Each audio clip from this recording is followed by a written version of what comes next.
Welcome back, everyone, to the USC AI Future Symposium on Will AIs Ever Be One of Us? And I want to introduce the chair of this next session, Sri Narayanan. He is university professor, Nikki and Max Nikias Chair in Engineering and Professor of Electrical and Computer Engineering, Computer Science, Linguistics, Psychology, Pediatrics, and Otolaryngology. Sri? Thank you, Yolanda. Greetings, everyone. Thank you again for joining us in this exciting two-day symposium at USC on the future of AI. I'm super delighted to introduce our next keynote speaker, a university professor, Antonio Damasio, whom I consider one of the leading minds of our time. His wide-ranging contributions have helped shine light on the neural basis for feelings and emotions, the role of affect in social cognition and decision-making, and in deepening our understanding of memory, language, and consciousness. His numerous writings through both scientific articles and widely popular books have been highly influential globally and across various realms of both scholarly inquiry and their impact in their translation. So including, as we are here today, imagining the future of AI, Antonio Damasio is university professor, David Dornsife Professor of Neuroscience, Professor of Psychology, Professor of Philosophy, and Director of the Brain and Creativity Institute at the University of Southern California. Talking about his numerous accolades and awards would need a separate session in itself, so we will sort of refer people to his writings about him, not from him. He's one of my favorite people and scholars.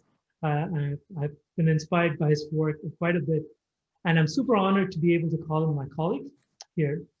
Today, he will share his thoughts on intelligences, brains, and humanity. Many thanks, Antonio, for agreeing to speak to us today, and we are super excited to have you and be inspired by your thoughts and your about AI and other things. Thank you again. Thank you, Sri. My pleasure to be here. Thank you, Yolanda, as well. It's always a pleasure to participate in events at the Viterbi School, your wonderful colleagues. It's good to have you literally around the corner, just across from us. So you heard the reference to intelligences and to brains and to humans, and I would like to start this convo. Obviously, you know that I'm a neurobiologist and neurologist. I think that our worlds intersect in many ways and in very fruitful ways, but I am not an artificial intelligence expert. However, your title, the title for this very interesting conference, does refer to humans, because you're asking this very important question: will AIs ever be like us humans? And so maybe tangentially I'm relevant to that question. So to put you in the mood, I would like to start the conference with my talk with a real story. And it's a story about someone that many of you will know about as a figure and even as a novelist. So you may have read books by Gabriel Garcia Marquez. And the story does concern him. As you may know, in old age, Marquez suffered what many humans suffer as well, which is a decline, intellectual decline, and he had Alzheimer's disease. And this true story is very touching, because one day he was visited by a close friend that wanted to spend time with him. And it was perfectly clear, once that friend arrived, that Marquez was not able to recognize him. And there was a meeting anyway. The friend stayed. There was occasional conversation. We would try to remind Marquez of a number of episodes that they had shared in their lives, and nothing would make Marquez recall any of those episodes. There were long silences. And then at a certain point, Marquez turned to him with a smile and said, "I don't really know who you are, but I know I love you very much." And this is a very touching story, because what was happening at that moment was a very clear dissociation between two fundamental processes that help make us human.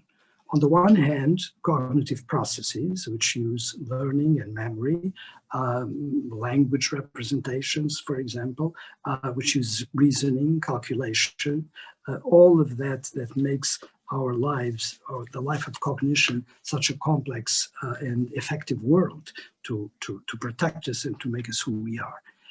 That world for Marquez was obviously gone, and there was no way it could be conjured back. But at the same time, he was able to conjure this welling up of emotive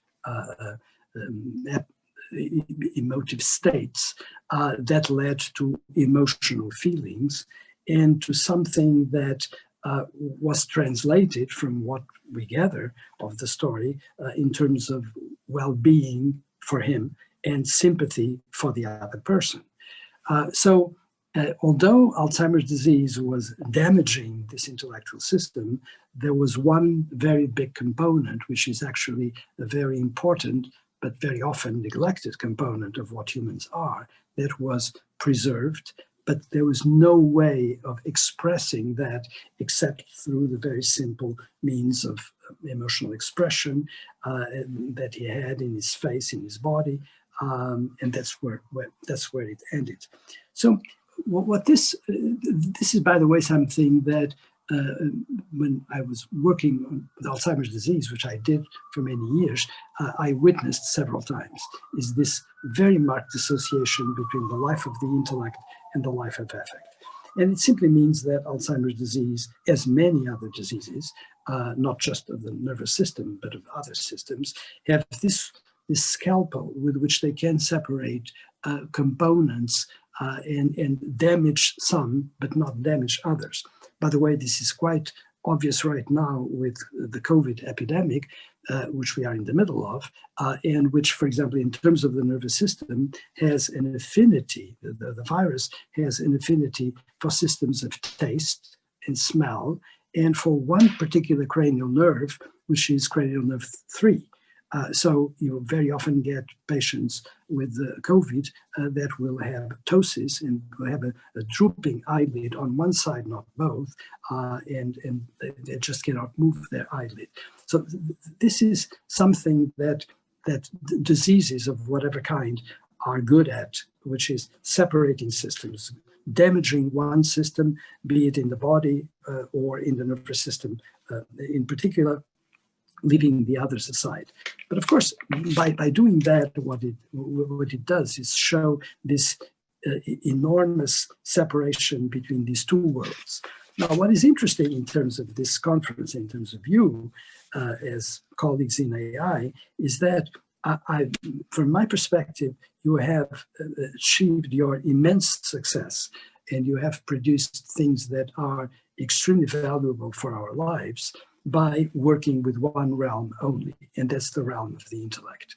And you have, it has been a great success. I think it's quite interesting how the history of it, how you ended up developing all your wares in the world of the intellect, but not in the world of affect.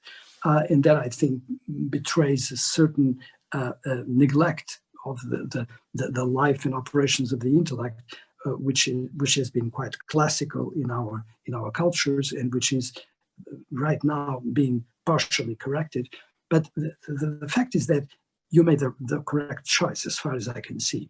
You chose something that allowed AI to develop brilliantly and to pay off in spades in every respect, and to produce objects and systems that are of great value to us, and even if they don't have anything to do with the life of affect.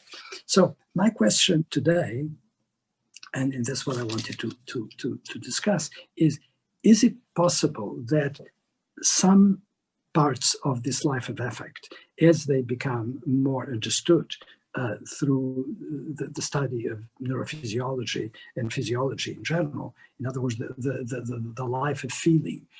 Is it possible that it still has something to contribute to AI systems? And when you ask the question, if those systems will ever be like us, will ever be human in some way, or humanoid, is that one way in which they could become so?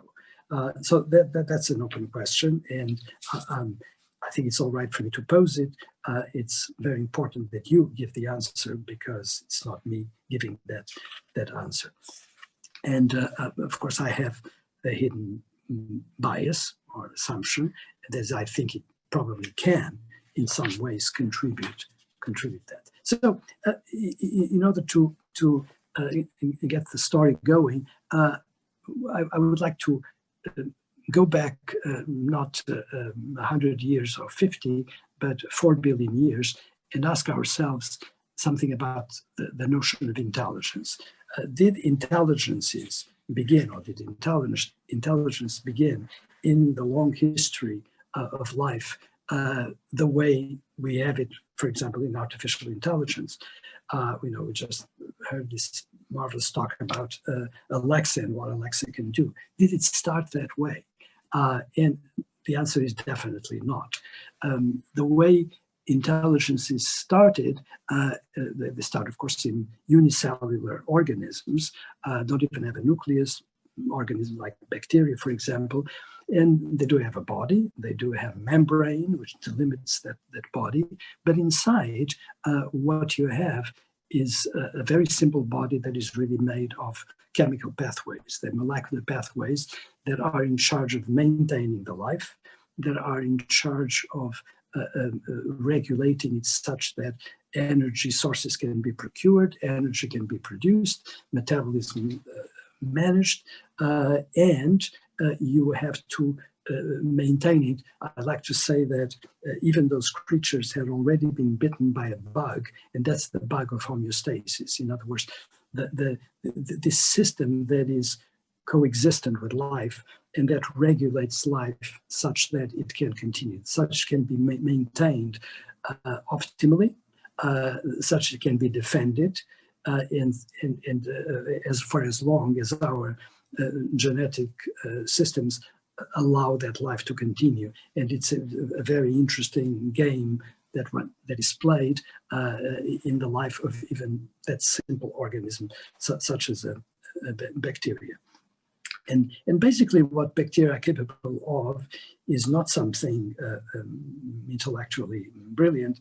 It's a game of detecting, sensing things out in the environment that can be good or bad for it. In other words, detecting, for example, possible sources of energy, rejecting things that can be dangerous, having the possibility of very simple actions. But what is so interesting about all this is that this is happening in a sort of void, in the sense that the bacteria do not have any internal representations to allow them or to support them in the responses that they generate. So all of this very intelligent system that governs the way in which they, for example, either associate with other bacteria, especially in situations where there is famine, or dissociate and live independently if there's an abundant supply of energy sources in the environment. All of those things are governed not by thinking, not by a mind that is operating on representations and imagetic representations and producing reasoning in the way we understand it. All of that is being done in an implicit, non-manifest form. And yet it is brilliant, and it is done on the basis of those chemical pathways that are available inside that little body. When these things change is, of course, when we get larger organisms, when you get multicellularity, and when eventually you get multi-system organizations. So you have now organisms that have many, many cells and that have an organ differentiation and system differentiation that produce different things and that produce different behaviors and different strategies to cope with life. At that point, something new appears in evolution, and that's nervous systems. And what nervous systems do, and this is sometimes people don't realize this, number one is coordinate among systems. So if you have multiple organs that are differentiated, it's extremely difficult to govern them purely with chemical messaging. It can get to be a bit confusing, and nervous systems help in the organization. That's obviously a good thing. But then nervous system very miraculously come up with something even more interesting, and that is the possibility of making maps, and making maps of actions and objects that are both inside the organism and outside the organism. Curiously, in the history of neuroscience, the great preoccupation has been with understanding the mapping of the things that are around us. And there's a whole field for that called exteroception. And what people ended up producing was maps and therefore representations that eventually become images of the things that are in our environment. And a number of systems helped produce that, from systems like taste and smell to touch, to hearing, to vision. And of course, one of the things that has been most fabulous about the development of neuroscience, and that happened in the 20th century, was the tremendous amount, our ability to understand systems like, for example, hearing and vision. And this remains one of the high marks of neurobiology. And it's marvelous that we can build all those representations of things that are around us and that, of course, help us govern the way we live. And of course, keep in mind that all of this, to begin with, is oriented again towards this fundamental purpose, which is once you have a life, you want to maintain it and you want to extend it as much as possible.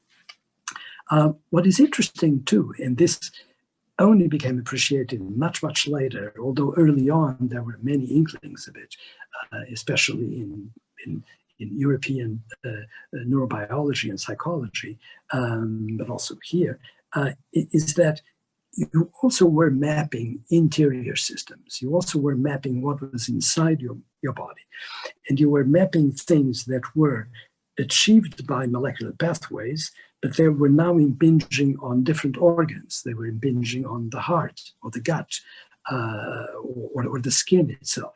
And that combination of mapping of the outside world and mapping of the inside world and the corresponding ability to create images of all these things, that is, of course, what led to the development of what we call minds. Minds are systems of flowing images that represent, that correspond to something else out in the world or inside of us. What is very interesting also here is to realize that the representations of the interior are what in the end produces what we call feelings. And that's where we go back to our story of affect. So when you have the possibility of representing how your internal organs are, you have a possibility of generating what we call homeostatic feelings. And this is a very important topic to keep separate and clear, because very often when we talk about affect, when you talk about affect in general, people tend to think of emotions first. The concept that dominates the conversation on the world of affect is the concept of emotion. And of course, it's understandable because emotions are so overt. But the point is that the critical aspect is not emotion, but rather feeling. So emotions, take for example, an emotion like fear, or an emotion like love, joy, an emotion like anger, or compassion. All of these are concerts of actions that are executed by a complex organism, by itself or in relation to other organisms and objects. But what is very interesting is that those emotive behaviors have a counterpart, which is the experience of those emotive behaviors, and those are emotional feelings. So we actually have in the world of affect two distinct tracks. One that relates totally to the inside, and that is what produces homeostatic feelings. Examples: pain, hunger, thirst, malaise, well-being. All of these are related to the state of your organism. And they are not related to emotions at all. And then you have this other realm of feeling, which has to do with emotions. And what happens in that realm is that these action programs, note, emotion is about motion, is about action. These action programs change the way the organism is functioning. So, for example, if you are in a state of fear or in a state of fury and anger, what is happening is that you're altering the way your entire organism is operating, and specifically with certain organs, such as, for example, the heart and the respiratory system, the gut, tons of chemical messages going about to put you, that body, in that particular state. So you are always, even if you are just emoting to the outside, you're still changing the basic state of your organism, the basic state of life inside the organism. And then you have the other simpler feelings that are related to that very state originally, such as feeling well or not feeling well, feeling hunger or thirst or pain. And all this vast world is the world of affect, the world that, in my little story about Gabriel Garcia Marquez, was still preserved, but not connected to the world of cognition. One other thing that I would have to say here, and this is extremely important, is that there's something about the notion of feeling that has traditionally been missed, and that is the fact that feelings are necessarily conscious. So feelings are examples of biological phenomena that naturally, spontaneously ascend into a conscious state. And in fact, the history of studies in consciousness needs to be revised to cope with this fact, which has been ignored, because people, again, out of the twists of neurobiology in the 20th century, people have been railroaded into believing that consciousness is something that, because it's so complex in appearance, comes out of the very modern, recent systems of cognition, and nothing could be further from the truth. Consciousness is something that bubbles up naturally in feelings. And you have one very good way of realizing why this is so. And that is asking yourself, what on earth do feelings do for you? Well, what feelings do is add to the governance systems that biology has given us and produce a new layer of regulation. So if you have the implicit, non-manifest intelligences that bacteria have, and we have them in spades in our organism, they will do things for you that are not, doesn't make any difference whether you know they're being done or not. They will still do that. They will help your metabolism. They will help you with a response to light, or to a response to inflammation, for example. All of those happen non-consciously, but they are extremely helpful to the regulation of life. When you ascend to feeling, you enter a new realm. You are automatically informed that there's something wrong in your organism, and you feel it and you call it pain. or you feel it and you call it being fatigued. I'm thinking again of symptoms of COVID right now. Everybody complains about a certain number of symptoms, and those are conscious states of the body as it is being impinged on by a virus that is proliferating in your body. And so the ascension into feeling that is necessarily conscious has given us a new layer of regulation that is extremely important, and that is, of course, a new mode of operation that could not be further away from the mode of operation that we have with intellect only. So the point that I would like to ask right now is, what could happen if we were to introduce, in thinking about AI and say robotics, if we would introduce this element of feeling?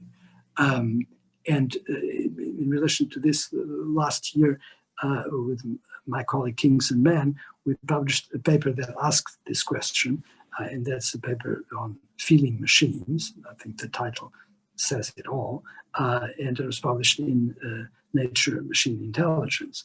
And the idea was to ask, would there be any gain, as opposed to loss, by having organisms, obviously organisms that are artificial, they're fabricated by us, a robotic body, that would have a body and therefore could have the possibility of feeling, and that possibility of feeling would be through a variety of new technology developments, such as, for example, the ability to have multiple sensors on some soft skin, for example, skin-like covering that would allow an artificial organism to sense its own state and to govern part of its behavior, not just by something entirely separate from its own state, but something governed in part by its own state. I think this is an interesting issue in many regards, because at first it sounds paradoxical and actually, to be quite frank, completely stupid. So you have had this enormous successful run of artificial intelligence in which you got rid of the impediments and vulnerabilities of living systems, and you go instead for the true and tried, and you have objective reasoning, objective memory systems, nothing that can be subject to easy destruction or dysfunction as a result of poor regulation. But at the same time, when you think about what affect is producing in us, and affect is about all that life regulation in the body, you realize that there are enormous advantages as well. So it is about vulnerability, obviously. It makes us aware, for example, of the tragedies of disease and mortality, not to mention the tragedies of politics. But at the same time, it's giving you a layer of regulation that is very interesting, because it has sort of automatic built-in devices to point you in the right direction for certain behaviors. And if there's any desire to produce artificial organisms that would be a little bit like us, then I think going into an incorporation of the vulnerabilities that are attached to feeling and the regulation apparatus that it's connected to it, that would be, I think, a possible advantage. So there would be a built-in vulnerability with its possible disadvantages, but also something that might, in the end, point you and would, how would that be good? Well, I can imagine, and this is something that Kingston and I have discussed, the possibility of making you more autonomous in a way, because you would be caring for something that is the maintenance of your support system, of your organism. So it's something that may look a little bit silly, but at the same time might bring you advantages. Now, of course, that's all for you to say. It's for us to bring the idea on, but in the end, for you to decide with the real work. One way then of closing these comments is by recognizing that there are these two very, very different tracks, realizing that the track that has to do with affect is the one that has been the first in evolution, obviously. It created huge possibilities of amplification of what organisms are and what organisms can do. And although it was, I don't like to use the term superseded, there's this idea that obviously something came beyond it that was permitted by the development of nervous systems with minds. That is our intellectual life that relates to the cognitive systems that AI uses so brilliantly. But the fact is that as human beings, we have not forgotten one to use just the other.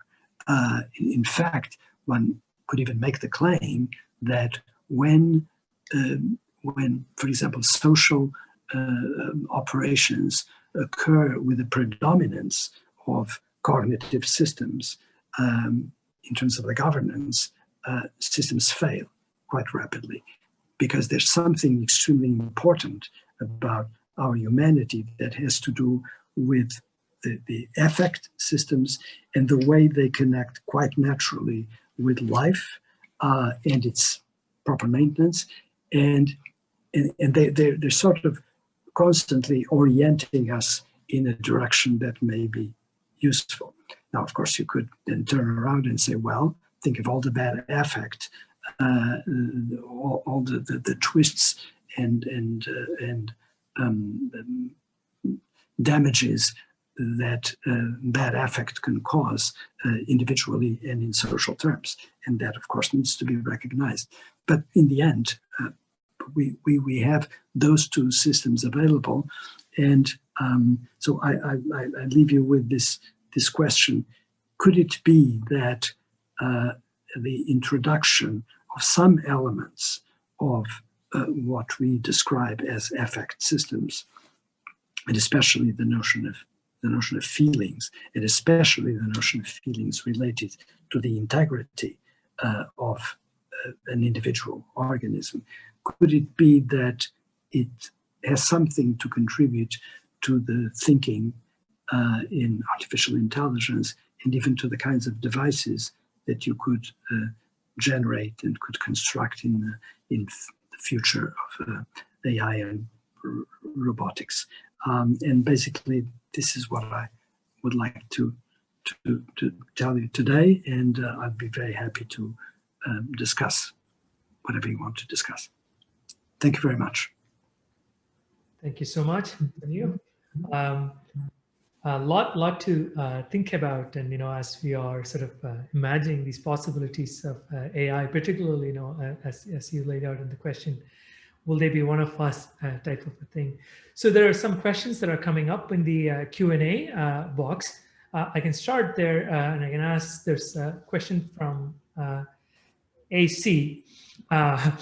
May emotions be simply, I'm reading it, may emotions be simply classified as hyper-relevant associations such as fear and association with some form of damage or injury, and then as diametrically opposed relevance, love as an association with highly reliable normalcy and states of comfort and well-being. So continue to say an AI could innately fear loss of, say, electrical power, imminent hardware failure, hazardous algorithms, and yet love and gravitate to previously confirmed sources of cycle time, reducing and optimizing models. highly correlated, reliable sources of data yielding increasingly sort of correct solutions, more secure reliance on greater abundant power source, etc. So it's almost like drawing a sort of parallel metaphor. And so there was no question here, but I think it was just a point for discussion. Sort of emotions of these machines, but interpreted in a different way. I don't know if I captured that well, this question that was put in the box. Yeah, I'm not sure I'm getting it completely. If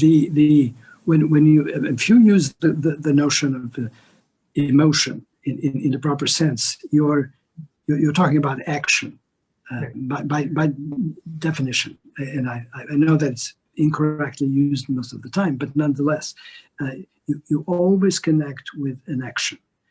So take the example of fear or the example of joy. You have states of the body that are obviously controlled by operations in the nervous system that lead to certain actions of the body.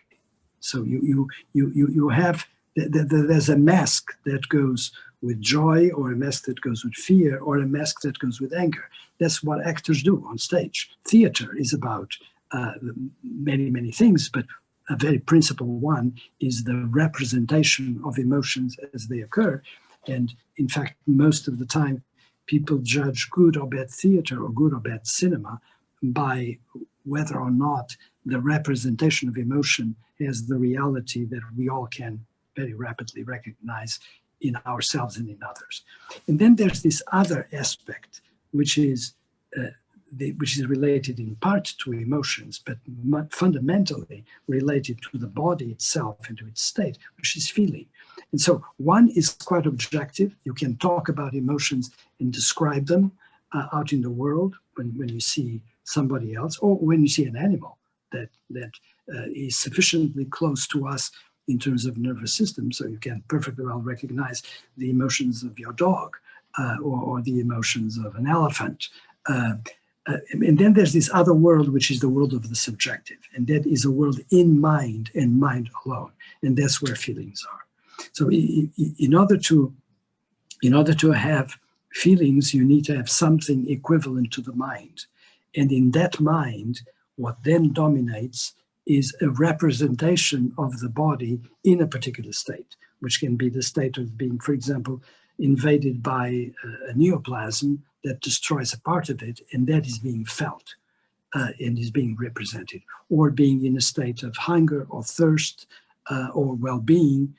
And those are all particular objects, complex objects that are then represented mentally, because there's this system inside us, the interoceptive system, that is sending messages, some of them chemical, some of them through neural channels, into our brains. And by the way, there are all sorts of marvelous things happening in that interoceptive system that are quite remarkable.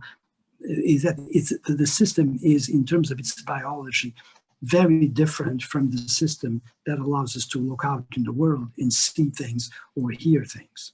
So the physiology that underlies these different operations is extremely different, and different even at the level of the kind of axons that you have in the neurons. For example, most of the axons in the neurons that have to do with our feeling system don't have any myelin. Very, very important. When you have a center or a ganglion, for example, that is dealing with messages from the body to the brain, lo and behold, there's no blood-brain barrier. Those systems are totally at the mercy of what the chemistry in the surround, in the internal milieu, will do to them. So there are all sorts of very marked distinctions that actually betray the evolution of the system across millions of years. Thank you, Antonio. So there's another question from Carlos Loper.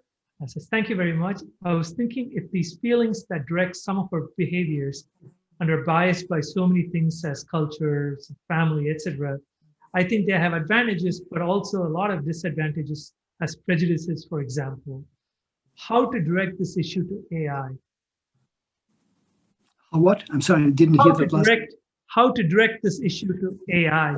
I think the design of AI systems. Right. Well, I think that you need to be very aware of that. That's why I mentioned all the marvelous things of affect for humans. And I think that the positives clearly outweigh the negatives, and they guide us in the good direction. But I was thinking when I said that about the problem that comes with prejudice, and when you have, it's interesting because the source is cognitive.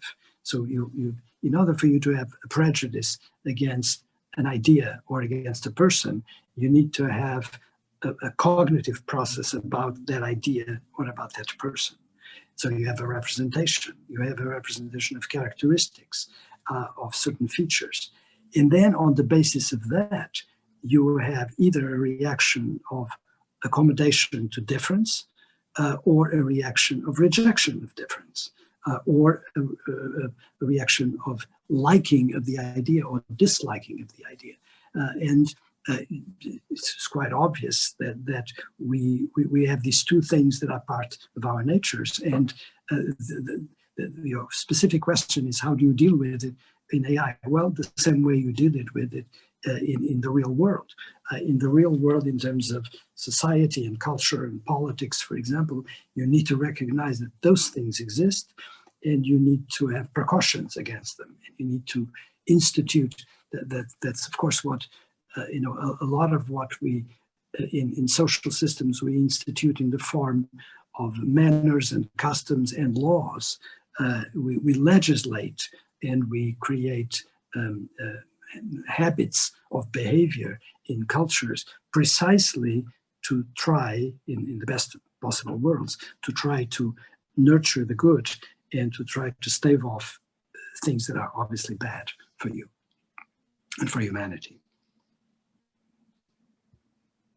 Great. So there are lots more questions, but I think we have only time for a couple more. Let me ask one from Jill McNegrave.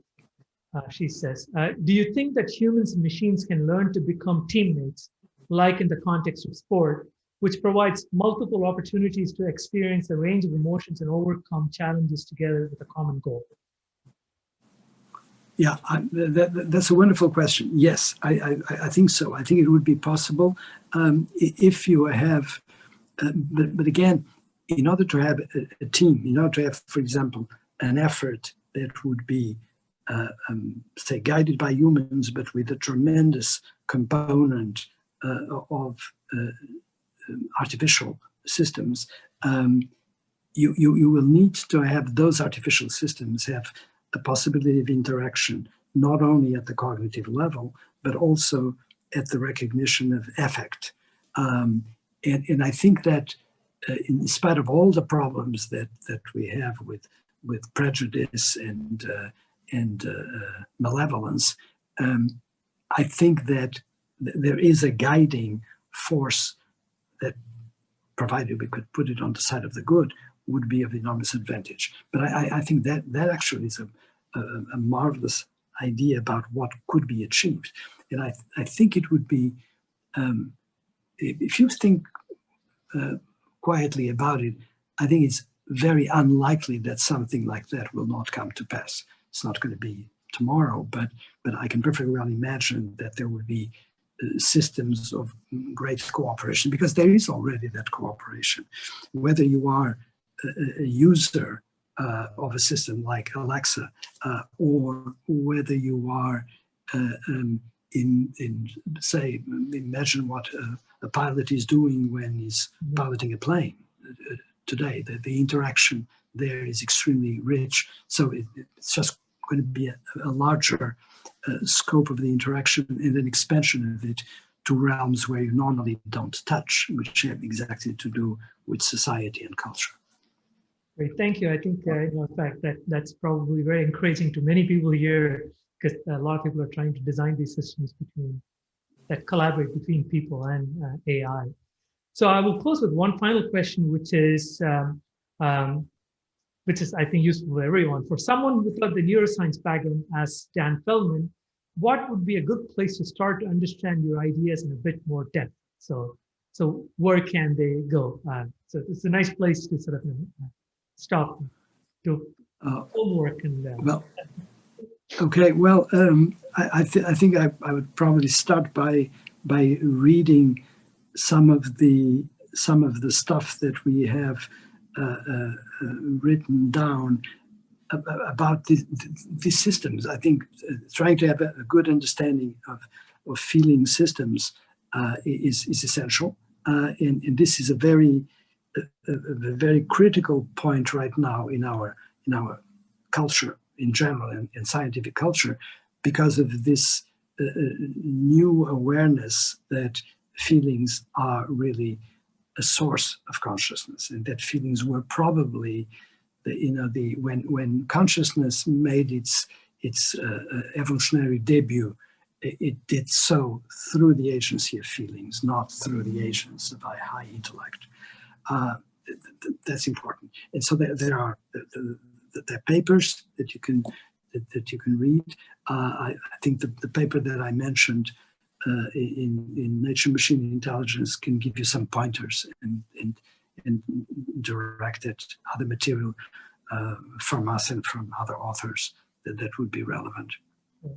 By the way, I posted a link to that paper on the question answer box, by the way, and we'll post more in a follow-up to these talks as we archive these presentations talk today. There are many more questions, although we are out of time, and so we can post these, and perhaps this will initiate a lot of discussions. Thank you again, Antonio. Thank you so much for your very, very insightful sort of thoughts on this.